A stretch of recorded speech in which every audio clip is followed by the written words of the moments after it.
স্থানীয় সরকার, পল্লী উন্নয়ন ও সমবায় মন্ত্রণালয়ের মন্ত্রী এবং বিএনপির মহাসচিব মির্জা ফখরুল ইসলাম আলমগীর বলেছেন, বাংলাদেশ ও নেপালের মধ্যে বিদ্যমান বন্ধুত্বপূর্ণ সম্পর্ক ভবিষ্যতে আরও সুদৃঢ় এবং দীর্ঘস্থায়ী হবে।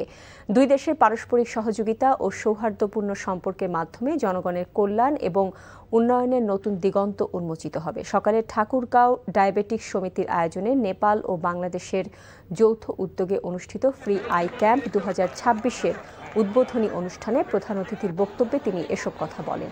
মির্জা ফখরুল বলেন, ঠাকুরগাঁও সহ বাংলাদেশের মানুষ অত্যন্ত পরিশ্রমী ও মেধাবী। ভৌগোলিকভাবে নেপাল আমাদের খুব দূরে নয়। সীমান্তবর্তী ও প্রত্যন্ত অঞ্চলের অনেক দরিদ্র মানুষ অর্থাভাবে চোখের সুচিকিৎসা নিতে পারেন না। এই চক্ষু শিবিরের মাধ্যমে অসংখ্য মানুষ উপকৃত হবেন।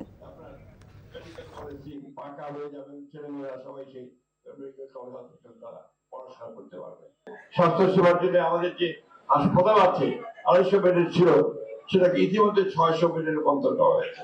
এটা আপনার কাজ শুরু করে আমরা একটা মেডিকেল কলেজ এখানে স্থাপন করতে যাচ্ছি।